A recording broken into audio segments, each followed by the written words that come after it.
What's up guys, it's Matt Collins-Jones here, also known as the D365 Geek, and today we are talking about Power Automate. We're talking about the CDS Current Environment Connector, and we're going to look at the Predict action. So Predict allows you to run some AI services inside your Flow. So Flow has a bunch of AI models that are built in, and the CDS has access to some as well. And you can run those actions inside of a Flow now. So you can trigger something to do something, to do some sort of AI, recognition, either character recognition, text recognition, object recognition, something like that, and you can use that in your Flow, which is super powerful. So let's take a look at it today. So I have a CDS current environment flow here, which means it's inside a solution. Now I have a trigger here. We're not going to worry about the trigger because I'm just going to run this from a test anyway, but this is a current environment trigger. Then we have a get file or image content. So what I have done is I have created a Power App, a Canvas app, and in there I've added a file field type onto my CDS accounts record. And this is the ID for that accounts record. And in that file is where I've uploaded in that file field is where I've uploaded a file to. And the one I'm using today is actually going to be a business card, and we're going to run the business card scanner predict model in here. So the next thing we do is go to new step, and we type in common data service, choose common data service, and then we can choose predict down here. Now I have the option for model now, so I need to choose what model of AI prediction we are going to run. So if I click the drop down, we get these ones. So we get the business card model, entity extraction model, key phrase extraction model, language detection model, object detection model, sentiment analysis model, and text recognition model. Depending on which ones you choose, there may be licensing restrictions, so do make sure you are checking that out before you run this. I have a Dynamics license, and the Dynamics license entitles me to run the business card model. So I know this one is one that I can use, but just be aware that some of these may have license restrictions, but with all of Power Automate, you need to be aware of licensing anyway and what you're doing. So I'm going to choose business card model here. Once I've chosen business card model, it's asking me for a couple of things. So it's asking me for the image type and then the image. So we can kind of see the format it wanted me to put it in. So image / JPEG, image / PNG, or image / BMP. So I'm going to type image / PNG. And for the image itself, that's where I'm using this get file content bit here. Now, I've stored this in CDS. You can store this in SharePoint. You can store it in, OneDrive for Business. You can store it anywhere. But I was making use of the fact that I've got a file or an image already there. So once I've done that, that's going to do the predict model. So that's going to go off and try and pull out a bunch of things from a business card that we update. Next thing I'm going to do is I'm actually going to create a compose action. We'll create a compose action, and in this action we will put in the first name. So as I'm searching here, the predict is pulling back a bunch of information arrays. So we've got predict first name. We can actually flip through this if we want to, so you can clean image, contact street, contact email, etc., etc.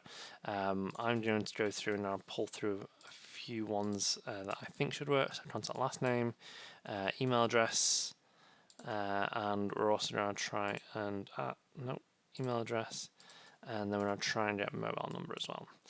So, and there. Great. Now, I've done a video previously on using the business card scanner for Dynamics. I'll link that here or here, one of these places. And you can check that out and take a look about how to set that up, how to use it. What I'm going to do is I'm going to show you how it works in Dynamics, and then we're going to run this flow and we're going to see how well it works here. So the business card scanner is a little bit flaky, I'm not gonna lie. It's still a little, it's not 100%. It does a great job at what it does. It tries to pull out a bunch of information, but it won't always pull out all the information. It also doesn't help that I'm using test business cards and not real business cards. So I'm in Dynamics here. If I click on the Quick Create up here and then go to Contact, I'll get a Quick Create Contact pane come out from the right, and I have this option up here for Scan Business Card. So if I click Scan Business Card, and then this is my business card, this Fred Flintstone. I'm going to open that up. It'll load a little bit, and then it'll try and pull in some information. So hopefully you can see that it says Fred Flintstone there. It's got an email address, it's got some telephone numbers and some other stuff. It's figured out the first name is Fred, but it says the last name is A, so that's not exactly right. It's pulled out the email information, which is great. It's pulled out the mobile number, which is good, but it's not pulled out anything else. So it's done an all right job. It's got first name, it's not got the last name correctly. We've got email and we've got mobile number. So that's how it works inside Dynamics. Let's see how well it performs inside Flow. Or inside a Flow. So we've got this here, so we're getting the image content. So I've uploaded this to a Power App already. It's already in there. It's the exact same file that we just saw there. And then we're setting the type of model in the predict here, and we're going to compose action down here with a couple of steps. So we'll click on test. We'll just run this from our previous action. There's no need to re-trigger it. We'll click test, and it'll start running through. Depending on how complex your AI model is, it could take longer, it could take shorter. But as we see, it's predicted here. We've got some outputs. It's actually done a little bit better. Look at this. It's pulled out the contact email address, the first name, the last name, the website, which the other one didn't, the contact telephone numbers. So there were, I think there was two. There's contact ones. So there's contacts pulled out.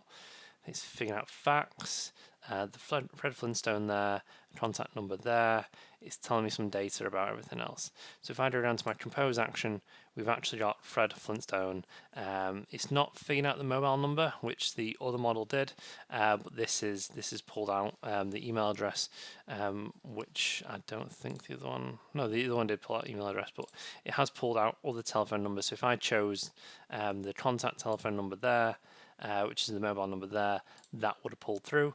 So this one actually seems to do a little bit better than the out-of-the-box one.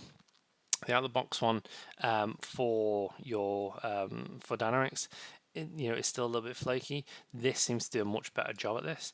And the best thing about this is that you could batch this up. So one of the biggest things people ask me for is they come back from events, got a lot of business cards, they have to scan them in, or they have to type in all the information.